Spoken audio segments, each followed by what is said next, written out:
Olá pessoal, voltando aqui para o vídeo número 2 para vocês sobre arbitragem, dando continuidade a todo esse conhecimento e muito importante que a gente saiba aqui as definições básicas para que a gente possa colocar em prática essa nova atividade, isto sem dúvida nenhuma. Primeira coisa, quem pode ser árbitro? Esse é o segundo ponto aqui. Quem pode ser árbitro? A lei deixa isso de forma muito clara e expressa. O árbitro é qualquer pessoa capaz maior de 18 anos. Precisa ser advogado? Não. Precisa ter formação nível superior? Não. Gente, a lei fala apenas capaz maior de 18 anos e que tenha autorização das partes. Praticamente é só isso que ele fala, gente. Praticamente é só isso que ele diz, que a lei impõe, que a lei determina. Diante desse contexto, meus caros amigos, eu quero frisar aqui para todos vocês exatamente o que? Qualquer pessoa pode ser nomeada à parte. Claro, quem é da área do direito tem uma certa facilidade com as cláusulas. Mas, amigos, qual que é o grande segredo para ser árbitro? O grande segredo para ser árbitro é apenas um, pessoal. É exatamente ser um bom conhecedor de contratos. Uma vez que você seja um bom conhecedor de contratos, eu não tenho a menor dúvida de que você será um excelente árbitro. Por quê? Contratos é um capítulo exclusivo do Código Civil, e que necessariamente hoje já estudamos ou vamos estudar, não importa, mas se estudamos na faculdade, pegamos com afinco esse assunto e vamos ler com outros olhos agora. Por quê? Porque o contrato, ali está a regra entre as partes. Eu não falo lei entre as partes, porque a lei é feita pelo Poder Legislativo. Eu falo que o contrato, ele traz regras para as partes, e não lei. Tem força de lei, mas não é lei, ok? Então é apenas um preciosismo desse professor aqui. Diante desse contexto, pessoal, uma vez que você conheça bem de contratos, você vai saber quais são os pontos que devem ser anulados. Exemplo, muitas vezes nós anulamos a cláusula A e a cláusula B. Por quê? Porque ela é extremamente abusiva, porque ela é extremamente arbitrária, porque você sabe que o contrato ele tem os seus requisitos essenciais: partes capazes, objeto lícito, forma prescrita e não defesa em lei. Diante disso, o contrato ele pode ser feito? Pode, desde que respeitado o básico e o bom senso que a própria legislação assim nos oferece. Diante desse contexto, se você for um árbitro que entende de contratos, você conseguirá resolver bem as soluções. Mas, professor, pode surgir lá um problema para nós em que é um assunto que eu não entenda. Gente, tem milhares de assuntos no mundo que eu também não entendo, meu filho. O que eu entendo Nossa Senhora, é um grão de areia comparado à areia do oceano do mundo, tá certo? O que eu sei é isso. Mas qual que é o grande detalhe, pessoal? Se eu não sei, eu posso nomear um perito que vai fazer um laudo para mim. Então é óbvio isso, gente. Se eu não entendo, eu sou árbitro, e não entendo daquele assunto, uma outra pessoa entende daquele assunto. Não é o que o juiz do judiciário faz quando nomeia um perito para resolver aquele problema? Da mesma maneira, da mesma forma, funciona o poder judiciário. Tudo bem? Bom, Gleiber, qual que é a área de atuação que pode adentrar a arbitragem? Regra geral, área civil. A área civil é uma área que necessariamente é totalmente cabível, gente, atuação. É totalmente cabível o quê? Você incluir nos contratos a cláusula arbitral. Tudo bem. Lembrando que família, área de família, você não pode fazer isso. Área de família, aí sim o Estado não quis terceirizar, entre aspas, aqui, essa atividade. Tudo bem? A área de família, realmente, pensão, guarda, todo aquele lenga-lenga, nós sabemos que é lá do Poder Judiciário. Então, o que nós, árbitros, podemos resolver no aspecto civil? Contrato de venda e compra, comodato, aluguel, podemos, por exemplo, troca, permuta, mútuo, e dentre outros. Todos esses contratos nós podemos adentrar. Só um detalhe, se for um contrato que envolva, aí o Dallazen fala isso, se for um contrato que envolva relação de consumo, é imprescindível que na cláusula de arbitragem fica nomeado árbitro Gleibe Prete, ao lado dessa cláusula tem que ter a assinatura das partes.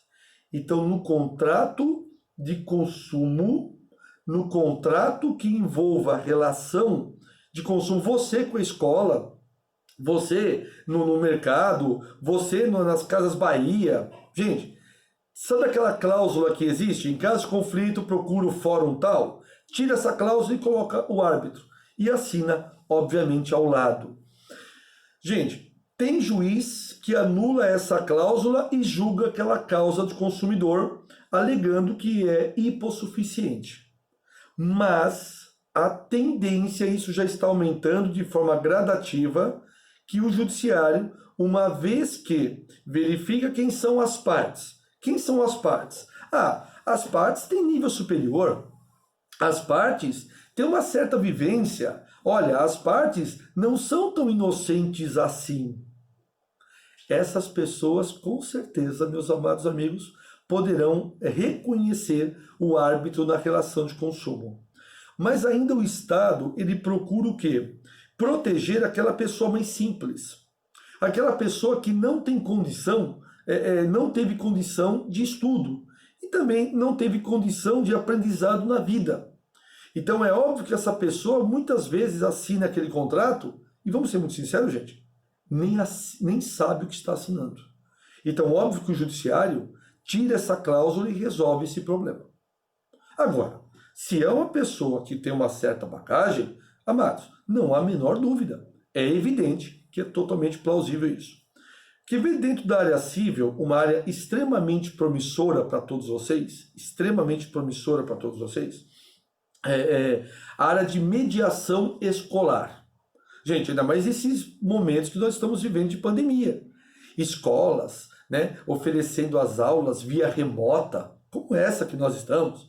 Escolas que não estão, entre aspas, dando o produto ou o serviço que nós compramos. Bom, quem tem filho está passando esse perrengue por aí. Muito bem. Diante desse contexto, gente, entra um mediador escolar. Inclusive, já alguns concursos públicos já estão, o que, gente? Chamando ou convocando futuros candidatos para esse tipo de relação. Então, o que você pode fazer? Uma porta que se abre. Vá nas escolas perto da sua casa. Perto da sua casa tem as escolinhas. E vai em escolinha infantil. Sério, gente, escolinha infantil. E fala, tá vendo o contrato de prestação de serviço que vocês têm aqui com os pais? Vamos colocar a minha cláusula como mediador, como conciliador e como árbitro. Numa mesma cláusula. Professor Gleibe Prete está sendo nomeado pelas partes como mediador, o conciliador e o árbitro. Porque a gente vai reunir as partes, muitas vezes, numa reunião como essa que eu estou fazendo agora com você via online. Pode ser através do Zoom, pode ser através do Microsoft Teams, pode ser até feito, enfim, gente, qualquer forma, Skype, não importa. E aqui você tenta fazer o quê? Esta mediação. E o acordo que for firmado entre as partes aqui, a porcentagem será paga para você, meu querido mediador, conciliador ou árbitro. Mas o primeiro intuito aqui, gente, é exatamente o quê? O meu primeiro intuito é realmente mediar as partes. Então, olha que belo campo de trabalho. Como a gente não pode ir nas escolas em virtude da quarentena ou da pandemia, você pode mandar e-mail para as escolas, gente.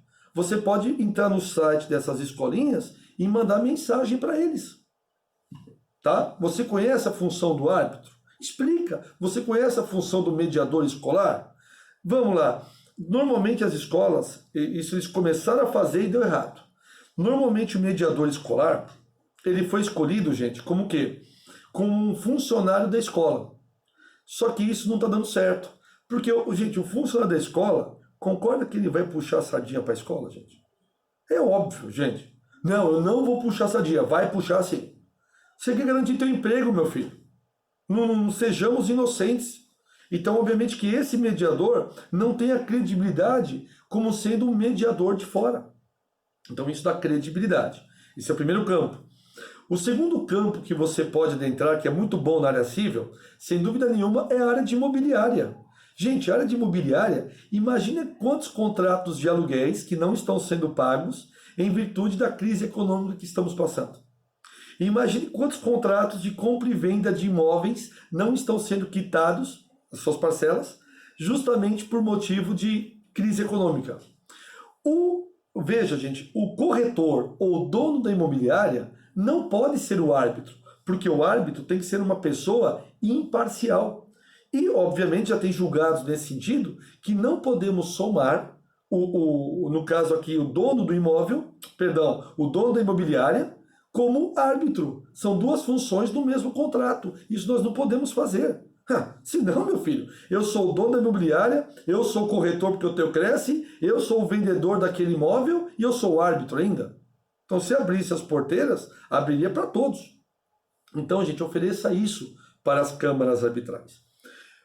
Para as imobiliárias. Agora, vamos para a esfera trabalhista. Existe uma grande cisânia, uma grande briga que envolve exatamente a área trabalhista. Se cabe, se não cabe, se é anulável, se não é, se é nulo, se não é. Cada um fala uma coisa. Vamos falar aquilo que é concreto, gente, sem viajar muito aqui na maionese. Artigo 114, parágrafo 1º e 2º da Constituição. O árbitro é totalmente cabível nos conflitos trabalhistas coletivos. Então isso existe desde 5 de outubro de 88. Então aqui já existe o que para nós? Que é cabível o árbitro, no caso de acordo, convenção coletiva, tranquilamente. Isso é pacífico, não se discute. Vamos para a esfera individual. Empregado e empregador. Posso nesse contrato colocar a cláusula arbitral? Reforma Trabalhista de 11 de novembro de 2017. Trouxe o artigo 444 da CLT, em que determinou ali de forma extremamente clara, meus caros amigos, em seu bojo, em seu aspecto, exatamente o quê? O intuito principal, né, gente? O intuito principal de que nós possamos ter relações, sim, de árbitro, mas desde que seja para o hipersuficiente. Quem que seria, meus queridos, o chamado hipersuficiente? O hipersuficiente é aquela pessoa que ganha 2 vezes ou mais o teto da Previdência. Então, esse chamado hipersuficiente foi colocado de forma extremamente clara e extremamente objetiva, exatamente com o intuito e com o objetivo de resolver esse conflito. E olhe só que interessante. Vamos lá. Então, o hipersuficiente, só para fechar aqui, ele é aquela pessoa que ganha 2 vezes ou mais o teto da Previdência. Valores de hoje, arredondando, quem ganha mais do que 12 mil. Então, professor, quem ganha menos do que 12 mil reais pode ter em seu contrato a cláusula arbitral? Gente, pela CLT, a resposta é não. Não proibido, mas também não é vedado. Vou explicar isso para vocês. Em muitos contratos é colocada a cláusula arbitral, sim. E quando o empregado é mandado embora, isso passa na mão do árbitro. E o árbitro faz lá o acordo com as partes. Se esse empregado que ganha 2, 3, 4 mil reais procura o Poder Judiciário, será totalmente cabível para ele, gente. O quê? Essa ação judicial que ele está propondo. Então, de uma forma muito clara e objetiva para todos vocês, Gleibe, eu posso colocar a cláusula nos contratos de compra e venda? Pela lei, não diz nem que sim e nem que não, deixa em aberto. Se você colocar, explica para o seu cliente, para o empresário. Se você colocar, não é que vai proibir a pessoa de Poder Judiciário, porque conforme o artigo 5º, inciso 35 da Constituição, o Poder Judiciário é livre acesso a todos os cidadãos. A todos os cidadãos, sem dúvida nenhuma. Então, diante dessa situação, meus queridos amigos, nós colocamos e resolvemos quando surge, obviamente, esse conflito. Mas é muito importante deixar isso de forma extremamente clara. Tudo bem? Professor, e na área tributária é cabível? Não. Na área penal é cabível? Claro que não. Ó, se alguém me matar, olha, o árbitro tal vai julgar o assassino. Não, gente, obviamente que não é cabível. Professor, e na área administrativa? Contra a administração pública? Eu tenho uma empresa e vou fornecer através de uma licitação um produto para a prefeitura, para o governo ou para a União. Não é para a prefeitura, para o Estado, para a União, melhor dizendo. Pode ser colocada a cláusula arbitral? Pode. Mas aqui, gente, tem um ó do borogodó. Quem que normalmente a gente pede para que seja colocada a nossa cláusula arbitral nos contratos públicos, gente? Nós pedimos ou para o prefeito daquela cidade ou para o presidente da Câmara, tá certo, gente? Dos vereadores. Normalmente são as duas pessoas que a gente conversa para poder colocar a nossa cláusula. Bom, poder pode, e aí não será público, ou melhor, será público, né, gente? Porque você sabe que toda atividade da administração pública, excetuada aquelas de segurança do Estado, não é possível a sua divulgação, mas no mais, tudo pode ser divulgado sem problema nenhum. O grande problema, gente, é que alguns prefeitos e alguns presidentes de Câmara dos Vereadores querem que você ajude o partido deles, entende? Depois que você recebeu os seus honorários, você ajuda o partido deles. Aí não dá para fazer negócio com esse tipo de gente, tá bom, gente? Eles propõem isso. Então, se você não aceita, claro que ele vai chamar outro que, infelizmente, repito, infelizmente, vai aceitar. Então é por isso, mas é totalmente cabível na área ADM, tá bom? Eu vou fechar aqui o segundo bloquinho para não ficar muito extenso.